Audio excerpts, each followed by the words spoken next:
and welcome back to my YouTube channel. And for today's video, gusto ko lang mag-quick check-in sa inyo dahil alam ko end of the month na. And some of you are still asking me kung meron bang currently non-voice and voice jobs na available for full-time and part-time here in Cyberbacker. Kaya naman sabi ko bago matapos yung month, gawa lang ako ng quick check-in video. I know, ang dami kong utang na video sa inyo guys. Mukbang video, announcement video ng winners natin. I know. It's just that sobrang busy, sobrang busy. But guys, September na next week. And marami na po akong na-film na video. I-upload ko na lang po siya. Ito-schedule ko na siya sa YouTube channel natin. Kaya please, wait for it. Ayan. So, sa mga naghahanap po ng non-voice and voice job, and also, available work from home or home-based jobs na meron pa rin sa aking department or sa aking division, which is the social media marketing division, please keep on watching. Alright? Kasi didiscuss ko sa inyo kung ano-ano nga ba yung available jobs and some of the jobs na kailangan ko pa talaga sa team ko. Alright? But again, before anything else, again guys, I would like to invite everyone to please join our career night. What is career night? Cyberbacker Career Night is a free online Zoom event specially made for those people like you who are interested to work from home. So, kung curious ka about Cyberbacker or interested ka malaman kung ano-ano yung mga jobs na available sa amin, requirements, you want to meet our CEO, you want to meet our lovely people in our recruitment and career division, then please attend. Ayan. So, ilalagay ko na lang po sa description box sa baba, yung aming registration. So, all you have to do is to click on that po and then register na lang po kayo. And then, you will receive a Zoom invitation kapag po malapit na yung event. So, the Cyberbacker Career Night happens po every week, Tuesdays and Thursdays, 9 PM to 10 PM Manila time. Alright? Ayun. So, guys, ano na nga ba tong job? So, una, didiscuss ko sa inyo yung mga non-voice jobs. Meron kami right now, okay? So, dahil Friday ngayon, pakita ko na lang sa inyo aming banners. Ayan. So, guys, ito yon. Meron kaming right now. Sa non-voice, available namin is social media backer, auditor, video backer, graphic backer, at saka Google Ads backer. Ayan. So, explain ko siya sa inyo, ha. So, number 1, yung social media backer, nakalagay dito admin role. Non-voice siya. It's still an opening under my division. So, kung gusto nyo po ako makatrabaho, guys, again, open pa rin po yung social media backer sa aming division. So, ano nga ba yung ginagawa ng social media backer? Ito yung nagmamanage ng social media account. Let's say, Facebook, Instagram, TikTok, YouTube, LinkedIn, any other social media platforms na maisip nyo, kayo po yung magmamanage nun. You'll be doing community management, content planning, kayo mag-handle ng page, basically. Ayun. So, open pa rin siya. Another is video backer, which is admin position. So, video backer meaning video editor. This person will also work directly with me. Open pa rin siya. Another is yung graphic backer. So, admin po ito. Graphic backer is similar to graphic artist. So, kayo po yung gagawa. Kapag nakikita nyo yung mga post namin sa social media, gagawa kayo ng mga ganong posters. And you'll be working with our creative team. Ayan. So, sa akin rin po siya. And then, another is Google Ads backer. So, Google Ads backer, same lang din po ito nung sinabi ko last time. Naghahanap kami ng mga magagaling sa Google Ads. So, if very specific skill set kasi yung kailangan for the Google Ads, no? Kung meron kayong alam, let's say, sa AdWords, Google AdWords, keywords, Google Ads, ganyan, sa mga Google search, naghahanap rin po kami nito para naman matulungan nyo kami ma-rank yung aming website sa Google. Ayan. So, yun yung mga open po sa aking division na non-voice. Another na gusto kong i-share sa inyo is yung influencer backer. So, naghahanap ako ng influencer backer or influencer manager na pwedeng humanap ng mga influencers for our company. So, if mahilig kayong manood ng YouTube, mga vlogs, ganyan, or mahilig kayong tumambay sa TikTok, or meron kayong mga kilalang mga vloggers, ganyan. So, naghahanap kami ng mga maraming influencer kung saan pwede kami makipag-partner with them, no? So, in return, they can receive like incentives, ganyan. Meron kaming mga pakulo for our influencers. And also, meron na rin kasi kaming existing influencers here in Cyberbacker. So, yung influencer backer or influencer manager, kayo po yung magmamanage ng aming influencer. So, lahat ba itong mga nabanggit kong non-voice job ay talaga bang non-voice? Syempre, hindi. So, ibig ko sabihin ng hindi siya non-voice or mix, no? Ibig sabihin, mix siya ng voice and non-voice. Ibig sabihin po nun is hindi po kayo magko-calls, hindi kayo kakausap ng client, or hindi nyo kailangan magbenta ng anything at all. Of course, you still need to talk to other people. Meaning, kapag po meron tayong mga meetings, if you need to talk to other people within other divisions, other teams, ganyan, syempre, voice pa rin yun, ano? Pero it doesn't mean na kapag voice, kailangan nyo magbenta. Or may quota kayong sales ganyan na nakababad kayo 24/7 sa headset. No, hindi ganon ha. Hindi po ganon sa division ko. The reason why it's called mix ng voice and non-voice tasks is because there are meetings. You need to talk to people. Ayun, so hope that is clear. So ngayon naman guys, requirements. Lagi nyo tinatanong sa akin yun paulit-ulit. And lagi ko rin kayo sinasagot ng paulit-ulit sa mga videos ko. So please, watch carefully and listen carefully, alright? So, marami pa rin nagtatanong sa inyo na okay lang po bang gumamit ng earphones na ganito kung wala pa rin pong noise cancelling headset. So, kapag po magpapa-initial interview kayo, it's fine to use a regular earphones like this. Basta kailangan meron lang kayong mic. Kung meron kayong lumang earphones, ito, ano lang to, iPhone earphones.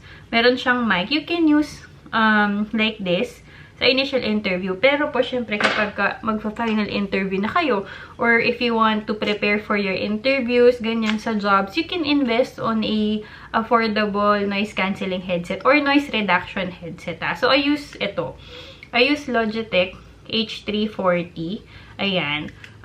Noise reduction headset siya. So, hindi siya talaga like 100% noise cancelling.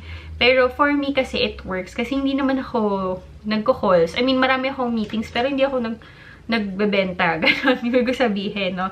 Ayan. So, this one is very affordable. I think $999 siya sa Lazada nung nabili ko. And okay na siya yung quality. If naghahanap kayo ng mga affordable but quality headset, you can check Logitech. No? Guys, again, disclaimer, this video is not sponsored by Logitech. Sobrang fan lang talaga ako nila.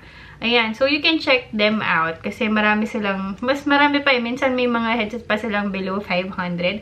If you're a beginner, a newbie freelancer, or new virtual assistant, you can check those out. Pero, again, I suggest na kung wala pa talaga sa budget, you can use just a plain earphones like this one.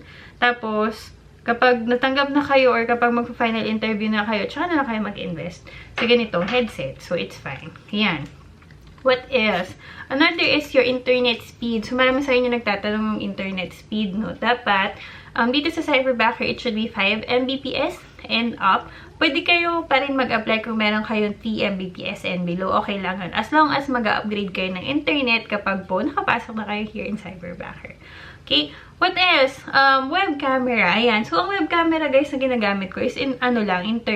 So, kung ang gamit yung machine is just a laptop, okay na yun. Kung meron kayong internal camera sa laptop nyo, it's fine. Basta dapat malinaw siya, hindi kayo blur, hindi malabo, ganyan. Okay na yun. Pero kung gusto nyo mag-invest ng external camera, tingin lang rin ulit kayo sa Lazada or Shopee, ganyan. Kasi marami naman. And ako for me kung seryoso talaga kayong mag-work from home, you should really invest on your equipment. Yeah, headset, computer, cameras, internet, yun. Kasi sila yung magiging bread and butter nyo para makahanap kayo ng magandang online job, diba? Ayun, and then marami sa inyo nagtatanong, required po bang merong backup system? Nagtataka ako, bakit may mga comment ako nare-receive na kailangan ba daw ng power generator? Required ba daw magkaroon ng power generator here in Cyberbacker? No, that's not true. Of course, meron sa amin, lalo yung mga nasa province, meron silang sarili nilang power generator. Kasi syempre, pag bumagyo, hindi naman hihinto yung trabaho. Kapag nawala ng internet, hindi rin naman hihinto yung trabaho, no? Kailangan lang, meron kayong backup. So, part ng interview nyo, sa initial interview, tinatanong kayo kung meron kayong backup connection. So, what can you say kapag tinanong yun, Ako kasi, I use PLDT fiber. Yun yung connection namin dito sa bahay, Wi-Fi. Pero, meron akong backup system. Let's say, pumalya yung PLDT. Hindi naman pwedeng hindi ako magtrabaho, diba? So, dun sa phone ko, meron akong mobile data, which is Globe. Tapos, meron din akong packet wifi, which is Smart. Ganyan. Tapos, meron pa akong ibang backup. Tapos, what else? What if mawala ng kuryente? Meron akong power bank. Meron akong power bank na pang phone. pang tablet. Tapos meron din ako malaking power bank na kayang i-power yung laptop ko. Siguro next time gagawin ko ng ano yun, ng review yun. Meron akong backup system. So, not necessarily na kailangan nyo pong bumili ng generator. Hindi po totoo yun ha. Baka po marami kayong nababasa online. Especially now na medyo nagkakaroon ng bashers ang cyberbacker, ganyan. So, wag po kayong naniniwala basta-basta sa mga sinasabi ng iba. Kung meron kayong gusto itanong, ako na lang po yung lapitan nyo. Just comment below. Re-replyan ko naman yung mga questions nyo, ganyan. Okay? Ayan. So, what else? Meron pang questions about the initial interview. So, madalas sa inyo, hindi nyo alam yung gagawin nyo kapag fill out nyo nung application form. Again, guys, this video, all you have to do is to watch this video. Nandiyan na po lahat ng guidelines on how to apply.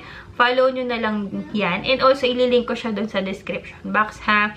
Okay, so yung tip ko with the initial interview is, kapag ka-fill out mo ng application form nyo, proceed na kayo right away sa initial interview nyo. O, ano naman pwede naman kayong magpalit lang kayo ng top, yung semi-formal, ganyan, or formal, and then, buksan nyo lang yung ilaw, medyo lipstick lang kayo ng konti, tsaka powder kayo ng konti.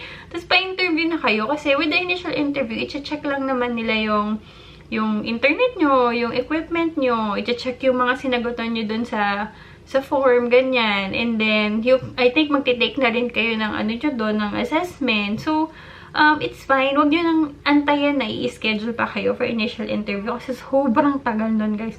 Ang dami naming, as in thousands yung applicants namin per week. And, I really suggest na if you have the time to get your initial interview done, right after you've submitted your application form, please do so. And I suggest you come in around mga 2 a.m. to 7 a.m. Manila time para magpa-initial interview para hindi ganun kahaba yung pila with the initial interview. And if magkaroon kayo ng problem, let's say for example during the interview, biglang namatay yung computer, nawala na internet, or biglang nag-crash. Ayun ha, guys, minsan nagka-crash si Zoom. Hindi ibig sabihin nun na tinatanggal kayo dun sa Zoom interview or sa waiting room, ganyan. May times nang talagang biglang nagka-crash si Zoom, lalo na kapag marami nakapila dun sa Zoom room. So, if that happens, just please go to our website, www.cyberbacker.ph, and then talk to our chat support doon. Also, you can go to our Facebook page sa Cyberbacker PH para naman hingi kayo ng assistance. Okay, ayan na yung pro tip ko sa inyo. Another is, again, sa mga past videos ko, sobrang proud ako sa mga YouTube subscribers ko kasi ang dami na sa inyong pumapasa sa Cyberbacker. And also, ang dami sa inyong gustong magpa-interview para makapunta sa division ko. And I'm so happy na gusto nyo akong maka-work. Yung problem is, ang dami na po sa mga YouTube subscribers ko na pagdating sa final interview, which is ako po yung nagko-conduct ng final interview kapag gusto nyo sumali sa team ko, ay kinakabahan kayo. Sobra yung nginig, hindi na makapagsalita, nauutal na, nakakalimutan nyo na yung mga isasagot nyo. Which is, nakalungkot kasi alam kong sobrang gustong-gusto nyo makapasok here and gustong-gusto nyo kung makatrabaho. But then, pagdating dun sa interview, guys, ito pa. Kapag ako yung mag-i-interview sa inyo, panel interview siya, it's not just me. I have other people on my team na magtatanong sa inyo ng question. So, just please relax. Hindi naman ako nangangagat, guys. Chill lang ako mag-interview. So, ang ginagawa ko kasi, titignan ko yung resume nyo, titignan ko yung mga exams nyo, ganyan. And then, kung may portfolio kayo, titignan ko. And then, meron pa kayo dong introduction video. Hinihingi yan dito sa Cyberbacker. So, papanoorin ko yung muna yung introduction video nyo kasi titignan ko magaling ba kayong magsalita? Confident ka ba sa sarili mo? Ganyan. For me kasi dapat, you should be really confident. You should know how to sell yourself. Kahit hindi mo alam kung anong gagawin mong trabaho. Ganyan. Kasi, again, here in Cyberbacker doesn't really matter kung anong background mo kung anong experience mo sa mga luma mong jobs. No, it doesn't matter kasi we will provide you with trainings. So, for me, dapat open ka to learn new things, ganyan, confident ka, hindi ka masyadong nahihiya. Yun yung mga winning traits for me. So, pag napanood ko dun sa introduction video nyo na ang lively nyo, natutuwa ako. Tapos pagdating dun sa final interview, like, Diyos ko, hindi ka na nagsasalita. Like yesterday, I had three YouTube subscribers na nag-proceed with the final interview sa akin. And then, sobrang kinakabahan sila, ganyan. Kahit sinabi ko na, oh, relax lang, chill lang, smile, ganyan. Ayun. So, pag ganun kasi, syempre, kapag kinabahan na, nawawala na yung composure mo, hindi ka na makasagot. So, sayang. Kasi, of course, I cannot really say yes to that. Sa yung opportunity, no, andun na kayo, guys, eh. Ako din yung kausap nyo, eh. Tapos, pinalagwas nyo pa. Ayan, ha. So, sa mga susunod po ng mga YouTube subscribers ko, tsaka sa mga nanonood, kapag po nakaharap nyo ako sa interview, wag po kayong kakabahan. Chill lang po ako magtanong. Okay? Siguro next time sa video, sa susunod na video ko, sasabihin ko sa inyo kung ano yung mga tinatanong ko usually sa final interview para naman makapag-prepare kayo. Okay? Yan na. So, abangan ko po kayo ulit sa aking initial and final interview. Good luck, good luck, good luck. So, please guys, you are here, you watch my videos, you might as well subscribe. Again, thank you so much for supporting all of my videos and supporting my YouTube channels. That's it. Salamat po sa susunod pong video. Please like and subscribe on my YouTube channel. Thank you. Bye!